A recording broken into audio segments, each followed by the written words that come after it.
I think the only way that artificial intelligence will make humanity extinct is if we don't give it an empathetic feedback loop, period. Empathy, I believe, is the guardrail to making sure that artificial intelligence continues to augment the human capability. Hi, my name is Anita Nowak, and I'm the author of this book. Welcome to Season 12 of Purposeful Empathy, a show that is dedicated to amplifying the voices of people from across the globe who understand that the world needs more empathy and are doing something about it. Thanks for watching. Enjoy the show. Welcome to a new episode of Purposeful Empathy. Today I am joined by a fellow Canuck who's living in London, Matt Celuszak, who is on a mission to make the digital world more human-centric. He's the CEO of Element Human, which has as its mission to enable everyday devices to observe, monitor, and feedback human interaction in a safe way that promotes the well-being of individuals, monitor the health of the population, and further the evolution of humanity. By pairing technology and psychology, Matt helps organizations leverage machine learning to empathize, empower, and engage with their customers, employees, and key stakeholders. Welcome to the show, Matt. Yeah, thank you very much for having me here, Anita. Appreciate it. I'm excited to have this conversation because we're meeting for the first time. And even before I hit record, you were like, oh my gosh, I can't wait to have this conversation. I didn't realize how important empathy would be in my life. And so there are a set of questions that I was going to ask you. But since this is hot and present for you, let's start with why do you suppose empathy is so important to you now? I mean, it sounds almost a little bit naff. Obviously, empathy is always important, kind of as human beings. But I think, you know, we go through. Some of us are naturally gifted just to empathize, and that's how we operate. And others are kind of geared a little bit differently. And I would say that I probably was one of those that was geared a little differently. I like to overcomplicate things and that type of stuff. And I'm always looking for, you know, why things are right, why things are wrong, and right and wrong, and all of that type of stuff. And when you're building and just growing up in a world, and I know some of your listeners will probably empathize with this actually, but when you grow up, you're growing up in this construct, and you know, this competitive world. You go into academia or school or sport or whatever it might be, and you're just always competing with your peers and all that type of stuff. And if you stay in that competitive mindset, you just kind of get caught up in this whole rat race of just trying to beat each other. And in order for you to win, somebody else has to lose. And I think it was just probably I was working for Angus Reid, another good Canadian.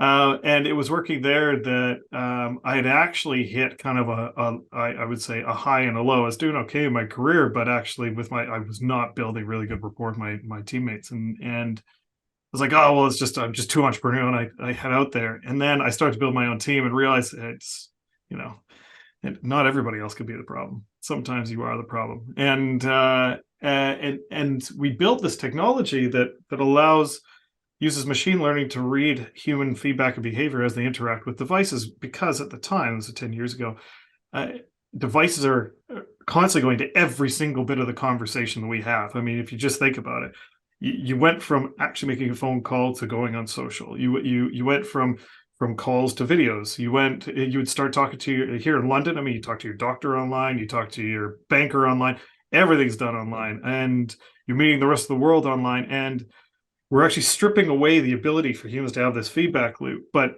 personally, I was sitting here like the company was always kind of just sort of making it. And I kind of got hit on the head with working with somebody, another good Canadian, Rory Capern, who's a former chief strategy officer over at Google and former MD of Twitter Canada. And he just, as soon as I brought to the organization to advise me, actually the best advice he gave me wasn't any of our time together. It was seeing the reaction of the employees when they interacted with him and seeing how powerful empathy is as like a bonding glue for a group of people around whatever purpose you want to put them into.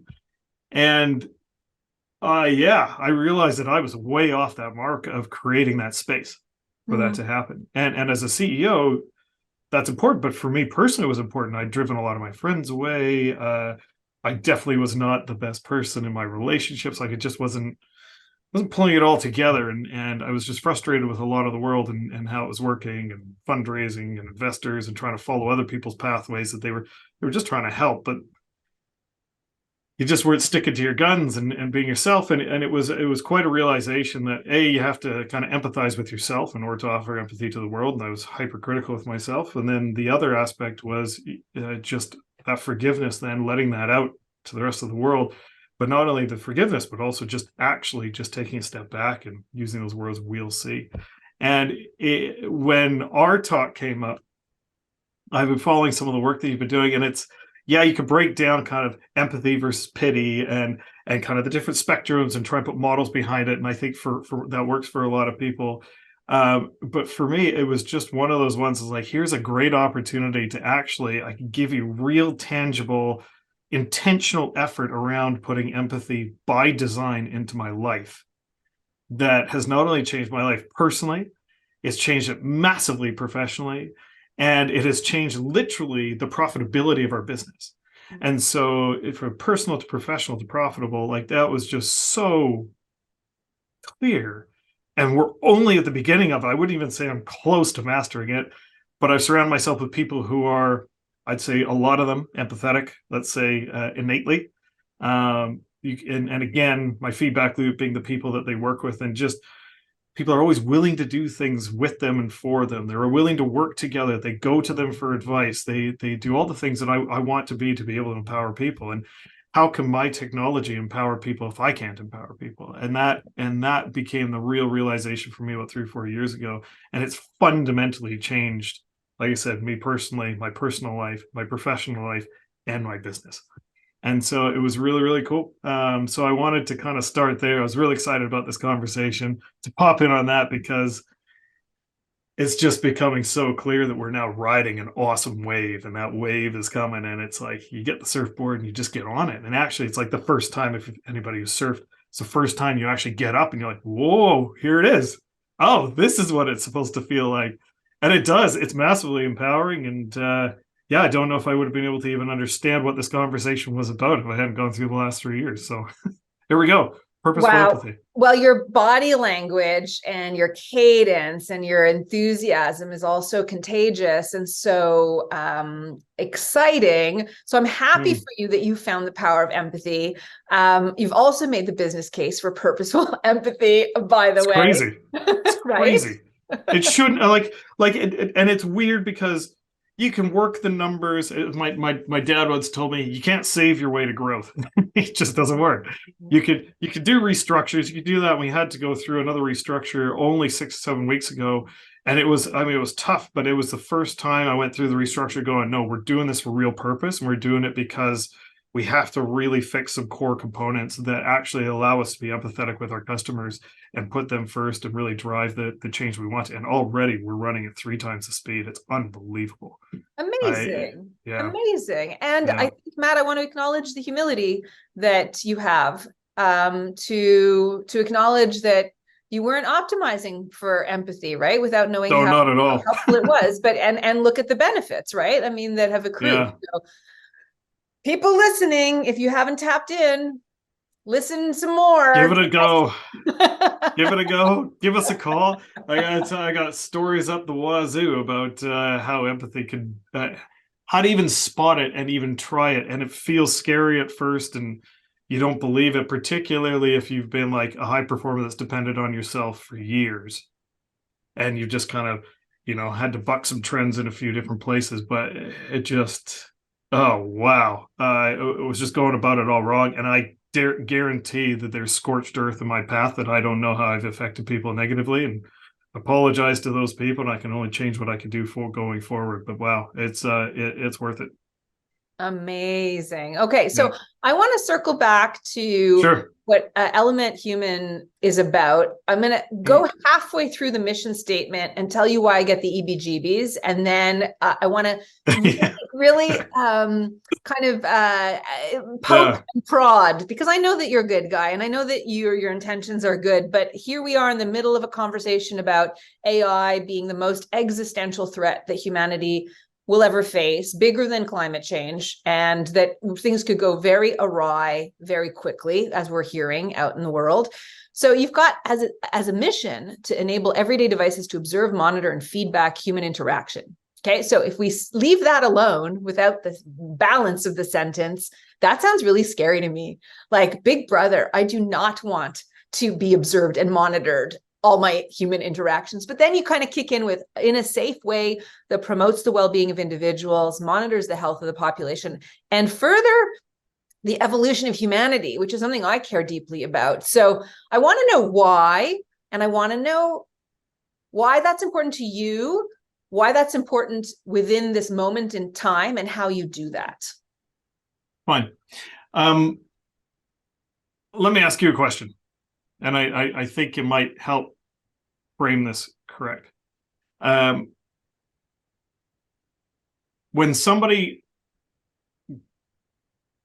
the real change happens in your life, does it because you drove it, or is it because you finally became aware of something? Oh, most of the time it's the latter. Yeah. So if we start to use technology and it's a very binary ecosystem, we're spending 85% of our day interacting with devices to interact with other people, we've lost a huge feedback loop for self-improvement and evolution. So I don't use the word, I mean, like everybody wants to make the world a better place, evolve humanity, whatever it might be. You could use these lofty terms. I actually use it quite intentionally. If we are supposedly an enlightened species, then we will have no problem looking in the mirror. And I think we often struggle to look in the mirror and look at ourselves. And machines are incredibly good at pattern spotting. And why not put that pattern spotting to use to give us a feedback loop? Now, I say this with the impetus of, does it need guardrails? Absolutely. But I also firmly believe that as we do empathy by design, we can look at privacy by design, regulation by design. It's probably a lot easier said than done. And one of the reasons why we don't produce anything in our business that we think will have, where the downside doesn't outweighs or could outweigh the upside. So here's a really good example. The first place I wanted to apply human feedback technology to determine kind of mood basis changes was in mental wellness, depression detection, suicide prevention. That's great. But if you get it wrong, what happens? Somebody dies.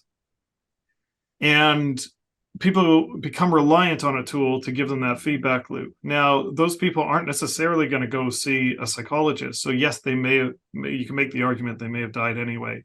But let's get real about this. I mean, like, change doesn't happen until people die. So in that particular case, that's where the machine learning had a long way to go and evolve and develop. And that was 10 years ago. We started trying that with what at the time, the models were support vector machines. So these are what would be considered relatively basic and more statistically driven models based off of classification. In computer vision, we use a lot of webcam work. With the advances in convolutional neural nets and now in transformers, you could start to get a little bit into the area of, I kind of don't know how it works, but I'm getting really good results out of it and anticipating outcome. Very much dependent on the data that's going into it and how you curate this data set. So where my co-founder Diego and I saw the opportunity was, what if we could turn the world into a lab, but actually let people actively participate with their own data sets? And how do we make this accessible and usable at the individual level so that an individual could be protected from, say, a corporate entity, but at the same time, a corporate entity could use it to improve the human experience online? And the human experience is tangible, tactile. It's something that you can sense, you can feel, you can interact with. And I think it's really important that we keep that end in mind, and that as humans, we are social creatures. As much as introverts love to not socialize, they do, though. There's an element of, and extroverts love to socialize, they like downtime. Balance is key, and being able to have the stresses, positive and negative, in life is what makes us evolve as human beings. And as human beings, that's what we like to do. Anyone even who thinks that they want to be lazy, they work hard to get lazy so they could do less. So the reality is that as human beings, we need that feedback loop. And if we start to put a binary device in between us and every other human that used to be giving us that feedback loop, what are we doing to ourselves? The second piece is, and this is the really important piece, if you're going to automate a lot of what used to be a human capability, So let's actually take diarization in psychology. Okay. So typically a clinical neuropsychologist will want you to go off and kind of write your diary. Every day you write down every time you have an event, every time you feel. Well, that's building a human habit. How often do you think a human does that? So they don't. And then the other side of it is that then the human has to actually articulate cognitively how they feel. I don't know about you. I still have no idea how to label any of my emotions. I just know they're there and they're happening. And we could get into our theory about how emotions actually work versus kind of some of the science that's on the market based on what we're seeing from the data we're seeing. And I think what's really interesting here is that, and most people actually in that case, so we're talking about the neuropsychologist and their client, the client will actually just fill in that form of their past week 20 minutes before walking in. Oh yeah, I think this was what it was. Maybe it was on the Wednesday. Whereas now you could actually have somebody who's monitoring and diarizing on a regular basis. I mean, how many times do you look at your phone? Probably once every 5 minutes, even more, depending on which generation you're in. So it's very much a way to get a constant dipstick read as to where you are emotionally. Not saying that one is good and one is bad, and I think that's the other issue that we have to address here is stop putting human labels on things that aren't explainable. Or maybe our brains aren't made to describe these things. It's okay to be curious about them, and that's fine, but let's not be deterministic. Let's be augmentative. And so let's augment the human capability. And what we've learned in our data sets is machines are great at spotting patterns, absolutely rubbish at understanding what emotion's being displayed. Absolutely rubbish. So they're great at spotting a pattern of the smile, but they really struggle to tell the difference between a smile and a smirk unless that algorithm has basically boiled the ocean of all the smiles and smirks that exist in the world, which none of them have, because it's impossible.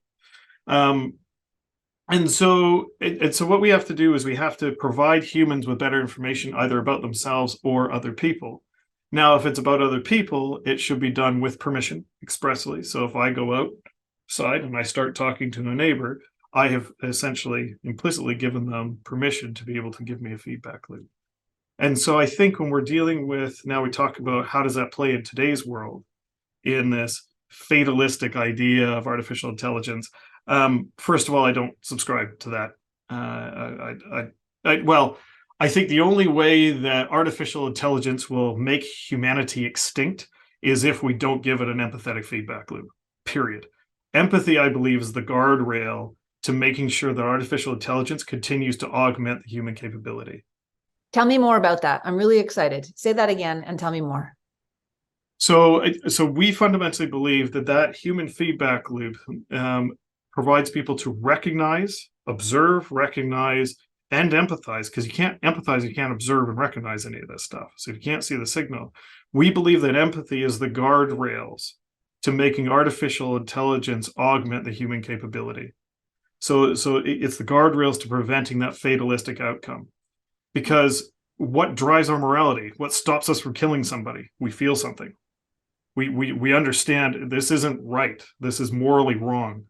And if we don't teach our technological ecosystem, which is built on our image anyway, and I did talk about this in my tech talk, but it's built in our image. If we don't teach that ecosystem to recognize when it's really hurting someone, and that's not just physically hurting somebody. I mean, we finally got our heads around the concept that physical abuse and emotional abuse are pretty equally damaging, if not emotional more so. So if we understand that, then we can give the ability to recognize, hold on, you're taking this a step too far, slow it down, back it off, give them some agency to be able to participate in the feedback loop. And I think we have to be really careful about how we build AI systems that it totally ignore the human feedback loop. So take ChatGPT as an example, just the simplest, earliest form. And this comes with this whole fail fast, fail often. So technology, there's this idea around agile development where you fail fast, fail often. So you build it, it fails, you iterate. The thing that people always forget about that great from starting a business standpoint, we followed it for a bit. The problem is that somebody has to be on the other end of that failure. So they've just had to spend some time, their valuable time. Well, what makes their time any more or less valuable than yours as building the company? You had to fail with them, but you didn't even ask their permission for that failure.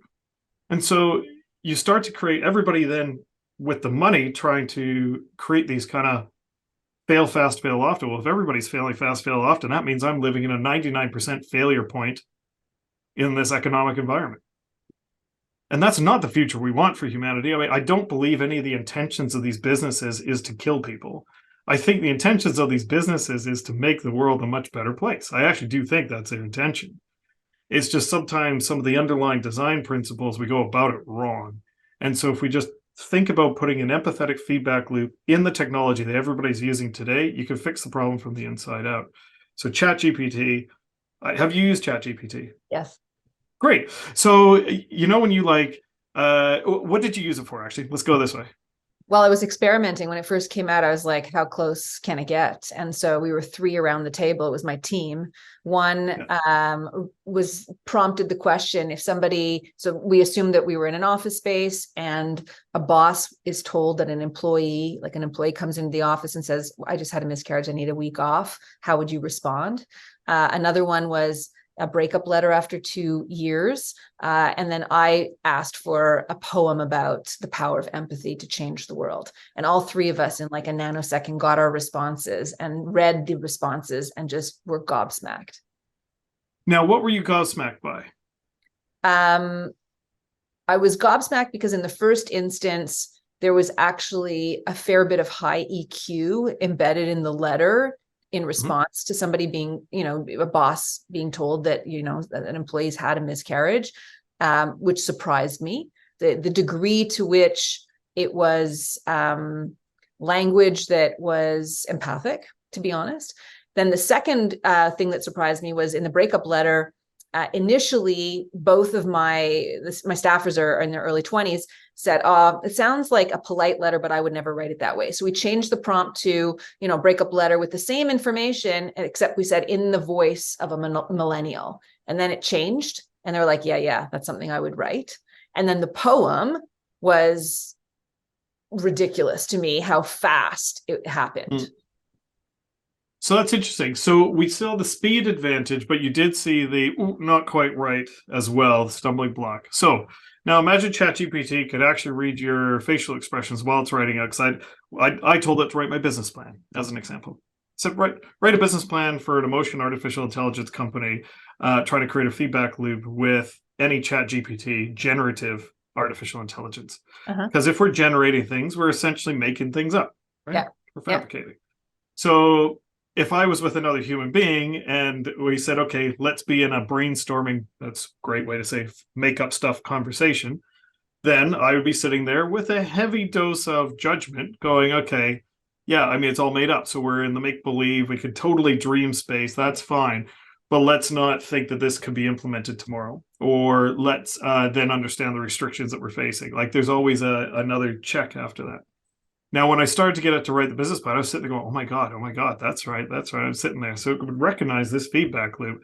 But then it hit a point of trying to define the market. I'm like, oh no, now we're lost. Now we're off. But it kept writing. And it keeps writing. And it keeps writing. And it keeps writing. And what I found was very interesting about that is like, what if it actually had the feed? And this was generating something that I was a subject matter expert in. But what I found was very interesting is just like, okay, but if you were on an automatic feedback loop for a service, for healthcare, for, like I said, suicide prevention, for learning, for education, and it just keeps going, keeps plowing through because it thinks it's right, you have to come back and give it feedback loops all the time. Another good example is a friend of ours has gone pretty deep in studying the Talmud. Which is actually really, I mean, it's really good because it's very, very well documented, all the iterations, and just found that again, he was sitting there going like, it just makes stuff up. And then when I ask it if it's making stuff up, it actually knows, it tells me it's making it up versus going and getting the actual references and the proper references and where they are. And he knows them because that's exactly what his thesis was on. And so getting those types of feedback loops are really important when you try to automate a human out of the workflow, because there's no human in the loop saying something feels wrong here. Something doesn't feel quite right. And I think we have to be really careful about automating anything out that does that.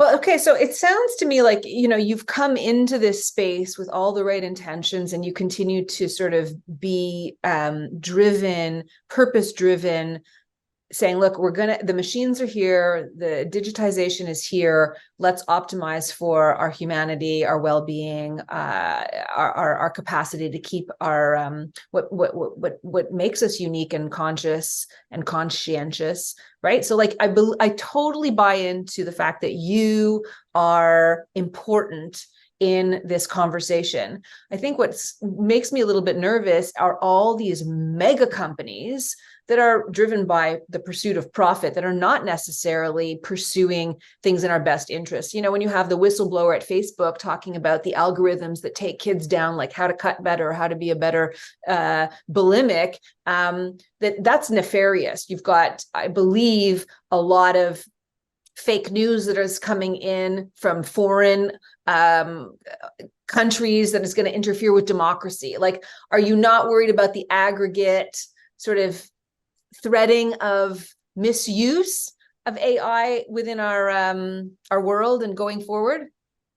I mean, people misuse technology all the time. I think the best way to do it is, and again, humans need to change their relationship. So it's not that there wasn't fake news before that. People had opinions before that, and they shared them all the time as though they were facts before that. It's just now they're amplified. In terms of generative AI, though, now it's amplified, but first is generated by somebody in the voice of somebody, totally fabricated, and then pumped out as real.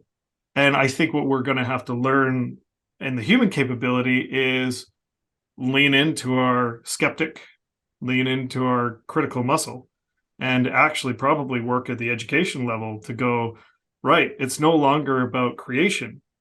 It's about creation with intent, and it's about critical thinking. It's getting back into the fundamentals of critical thinking, but also leveraging the different vantage points of the human to do critical thinking. Would somebody really feel this way about that when they actually say that, knowing the type of damage that it could actually cause if we are going to go down that path? And so I think it's a very exciting time to be alive, because we are going to see a fundamental shift on how humans operate. I mean, people said, I've heard people say, like, the shift of the introduction of the computer and the introduction of, and COVID, how that really reshaped the world. I personally think we're looking at kind of the moment when we went from horse to vehicle, and this is a real shaping moment of like how it fundamentally changed economies, transport, world power, all of that type of stuff. I think we're on the precipice of the next generation of that shift, and I think it's going to move at twice the speed. So I think we're actually looking at not 100 years of the Industrial Revolution or 200 years of the Industrial Revolution. What we're looking at is like the next 20 to 50 years. So still in our lifetime, we're going to go from picking up a phone that was on the wall to dial your friend and meet them at the park. And if they didn't show up, there was no text saying I'm going to be 10 minutes late. They just didn't show up. To a world where it's like everything's happening in real time, because frankly, the machines have filled in the gaps of nurses where we can't get enough, doctors where we can't get enough, the psychologists where we can't get enough, all the places that need expertise, have huge bodies of knowledge, and we just can't get enough service support there. They're going to fill in a lot of that service support so that the humans in the role are multiplied. They're a force multiplier. So I think we have to look at artificial intelligence as a force multiplier in that sense.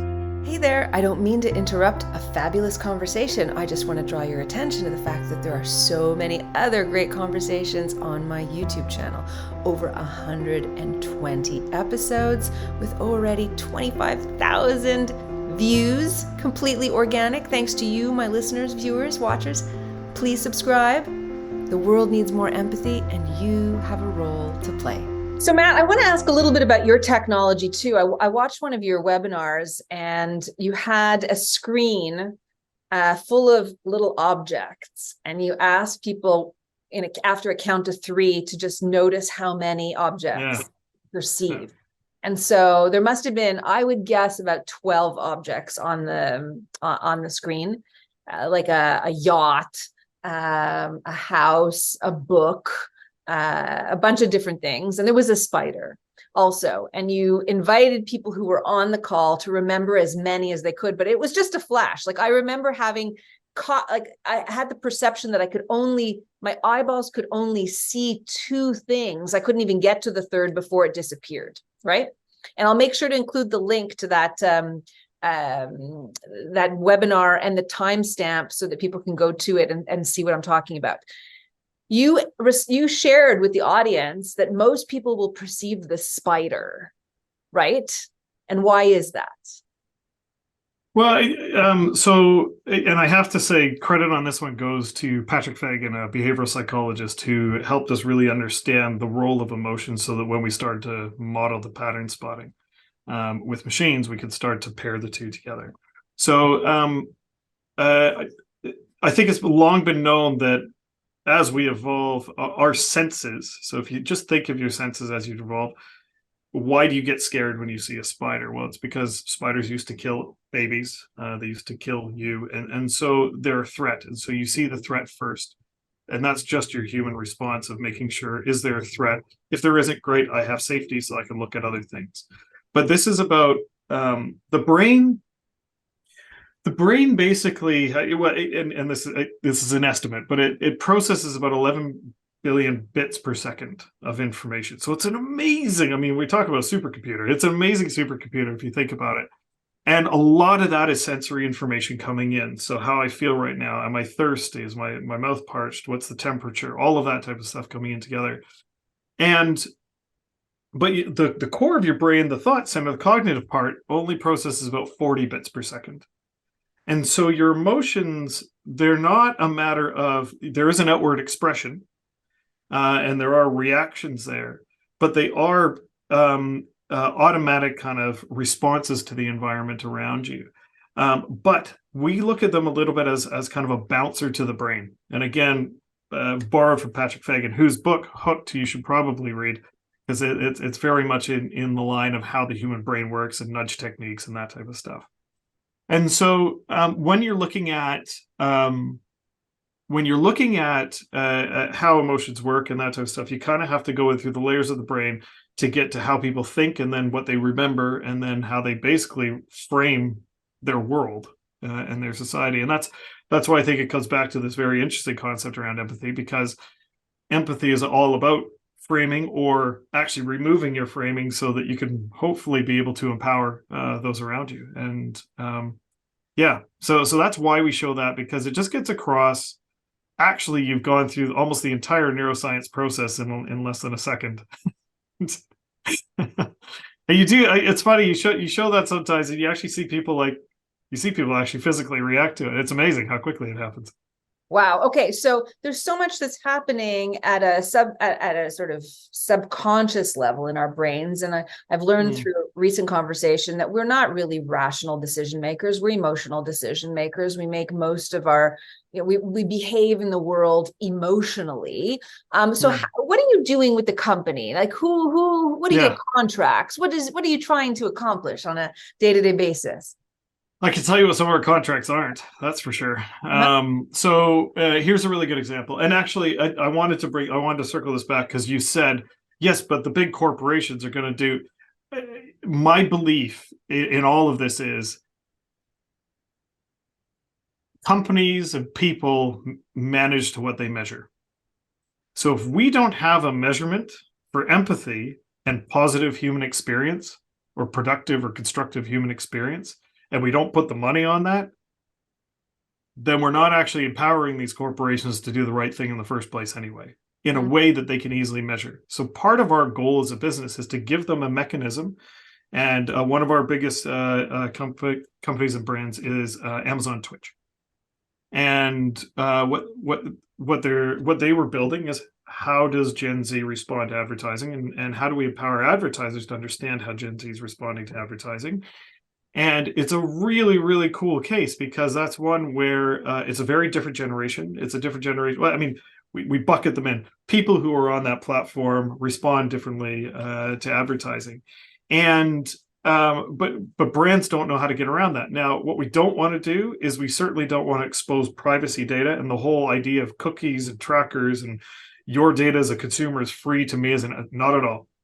So, we pay people to turn on their webcams to participate in these feedback loops. We aggregate their data, we anonymize it so that there's no way to track that data to the individual. But what we're measuring is, what was the experience of these people when they watched your advertising? Was it boring? Which a lot of the time it is. Did it fall short? Did it fall flat? Was it tone deaf?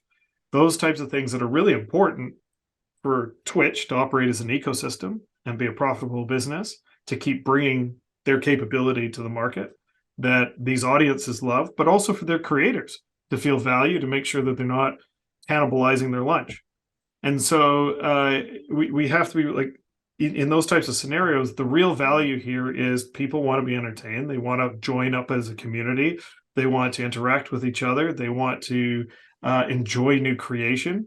And companies want to keep fueling that cycle. And there's an element of money is exchanged for these types of relationships.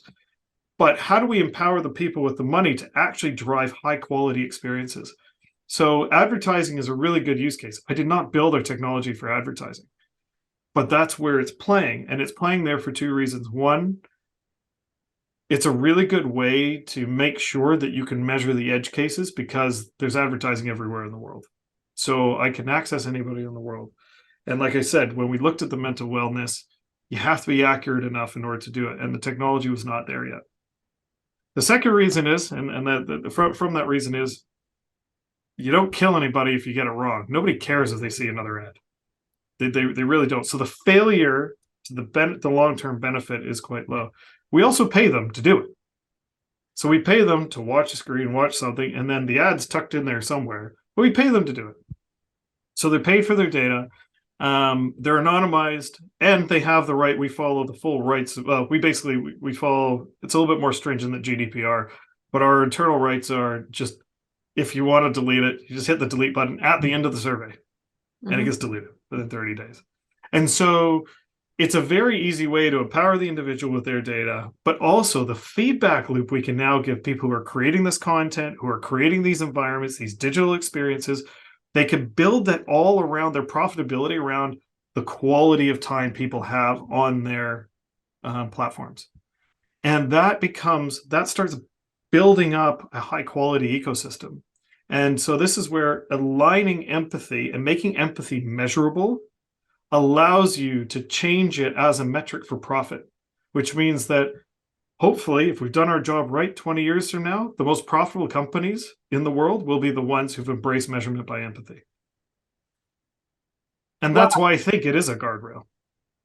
Right. Okay. So, okay. I'm following everything that you're saying, and I'm wondering what your dream would be to take all of the learning from that particular case. What would you do in a nonprofit space? Like, where do you think that learning could be applied that would be useful for our well-being and our ascension as we evolve as a species? Well, I mean, just because it's nonprofit doesn't mean it's good for us, and just because it's nonprofit doesn't mean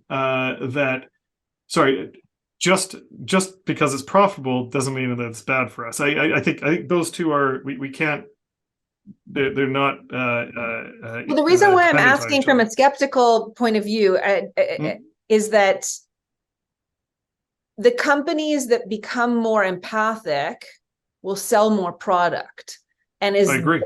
And is that what we're aiming to apply all of this wonderful AI to do, is to ultimately sell more products? Well, it's behavior change, right? The more empathic you are, and whether that changes to buy more product, but you are only going to buy more product that makes you feel better. Right. And so at the same time, if we're trying to improve the quality of the online experience, the quality of the experience, the digital experience, you do that. Now, you go into the nonprofit scenario, why not be able to use it so that, for example, if I am and there's a particular awesome sick kids hospital here in the UK that we did a project with, and they were able to say, great, now we can actually raise hundreds of thousands from online gamers. That was never an option for us, because we finally give them a story that they can empathize with and they can understand. So there's a nonprofit able to benefit by just bringing something into a reference point that other people understand. And empathy is that metric. Like, you can ask them questions all day long after they've had the experience, and they will make stuff up. As we know, that's how humans are operating. We post-rationalize everything, as you've alluded to, around rational being versus more of an emotional being. And with this type of feedback loop, you're allowed to actually unlock that capability. So we don't, hate to say it, like, if people really cared about climate change, we'd actually make some real changes about climate change. We're getting there, but the edge is showing people a graph is not going to change their mind on climate change. It's not going to evoke behavior change. But you start to make companies profitable by driving initiatives that give them more business because they're invested in climate change. You start to bring those stories to life. A really good example is with the BBC that we did, and a technology manufacturer who was not seen as climate and enviro friendly. And so they started to do a lot of campaigning around how the stuff they're doing is actually getting into the device that people literally hold in their hands. And they were like, oh, and they saw nice upticks in sales. They saw that type of stuff, but it was driven by the emotional resonance of this shift in perception of going from, we're just a tech company that makes mobile handsets that probably uses, slave labor and blah, blah, blah, to, no, we actually invest this properly, and that's why handsets are expensive. That's exactly why they're expensive. And so it's about bringing these into a human story, human reference point, and that's why we need a measurement system for that human reference point. When you talk about the technology companies, we call them the three horsemen of the adpocalypse. So there's viewability, and that's currently how media dollars are spent, as to whether a Facebook served an ad. Doesn't mean you had to have ever seen it, but to serve that ad, they can say, tick, it's viewable, tick, I could charge you, and the money goes in. The worst part about that, it took them energy to serve that ad. So we had to have some coal-powered or gas-powered or nuclear power plant sucking energy off the grid to serve that ad so that they could get paid, and nobody even saw it. And the issue with that is that, and that's why these human metrics are important, the attention economy has now come forward and said, hold on, it's only about 1 to 3% of that viewability number that's actually seeing the ad. So now brands are going, okay, we're only going to pay you for stuff that's actually getting seen. Yeah. Finally, cleaned up a huge ecosystem there. But that's an environmental savings. That's a huge climate change savings. Advertising is one of the largest drivers of energy consumption out there, along with artificial intelligence. And then on that, then we go, great. Now that they saw it, did they actually engage with it? And so viewability, attention, impact. Once you start getting the impact, well, then brands will be like, well, actually, I only want to pay for the content that's actually creating impact that will drive revenue for us. So all of a sudden, and so the advertisers then go, okay, hold on. If I own the media space and I own the audience, I need to charge more for stuff that actually has impact.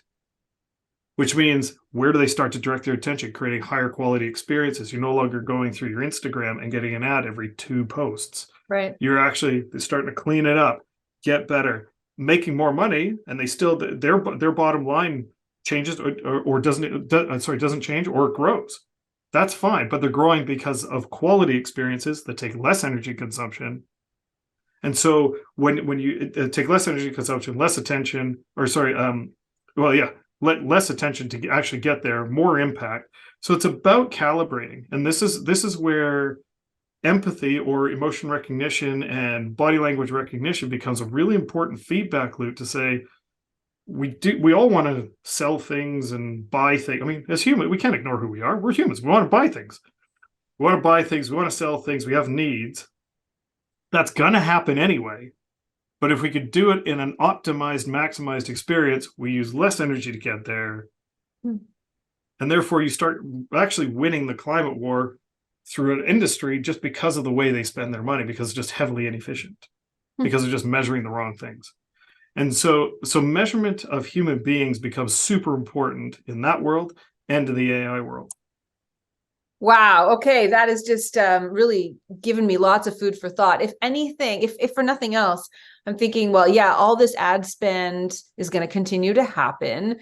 And we need people like you who have integrity, concern for the well-being of humanity to be part of this conversation and to be part of this evolution with technology. So that's fascinating. I always end with the question with all guests, if you could remember a time in your life when you were on the receiving end of empathy and what that meant for you. So do you have a story that you might want to share?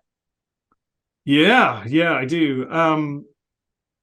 So I'd mentioned a fellow Canadian who had helped us with the business, Rory Capern.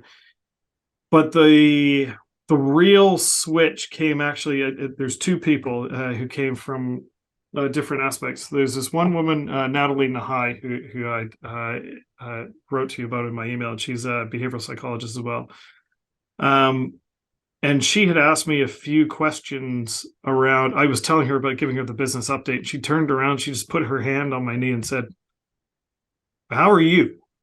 It was like, I felt a bit, absolutely felt a bit. So I didn't even realize how caught up in it was that I hadn't even had taken a moment to just stop and get there. And then I realized that the challenge was, because when you build a business like this, and we've been going 10 years and trying to get it off the ground, it was a challenge. And at the time I was sitting there going like, oh God. And it was because I'd taken, family and friends' money, so you have to make all this work.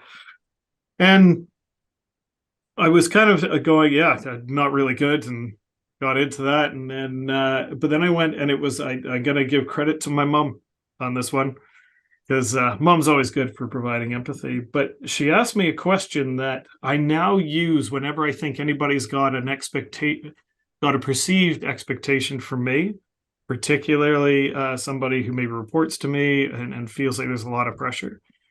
And I said, well, I've got to make this business work so that, we can get the return for the family and all that type of stuff. And she said, what makes you think we actually need your help?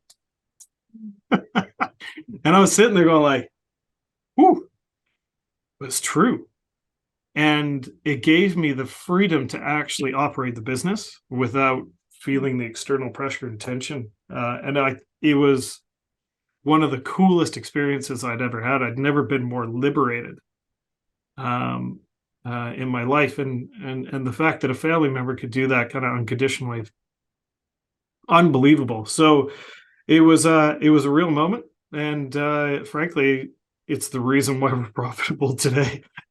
It's because I was like, oh, okay, actually, everybody's reasonable about this. And I'd put all this pressure in my head on myself. And she used empathy to just break the barrier, but she did it in the form of a question. I love that. I've got goosebumps, and I can see your eyes welling up. Yeah. Big shout out to mom. Yeah. That's a good one. Yeah. Yep. I think a little takeaway. Sorry, I'm a big softie, so there you go. Yeah, it's yeah. It's all right. There's no apologies necessary for that. I think my takeaway is, and certainly my spring and summer has brought this home for me, is that if we want to achieve something big in our life, we have to see it as a marathon and not a sprint, and we have to take care of ourselves, right? Yeah. And so much of the pressure that we put on ourselves is the fear of disappointing people or the fear of judgment of others.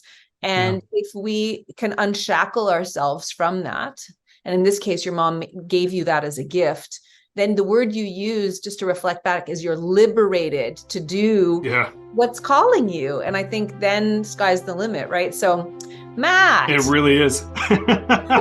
Thanks for having me on. Sorry for all the chat, but there you go. I guess it was a great conversation. I look forward to meeting you in the UK in the fall when I'm there. Likewise. Want to thank everybody for watching and listening. We'll see you next week at Purposeful Empathy. Awesome. Thanks so much, Anita.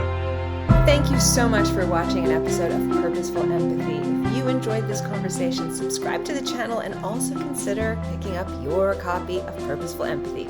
It's an invitation to dial up empathy in your life. The world needs more empathy. We need more empathy. What are you waiting for?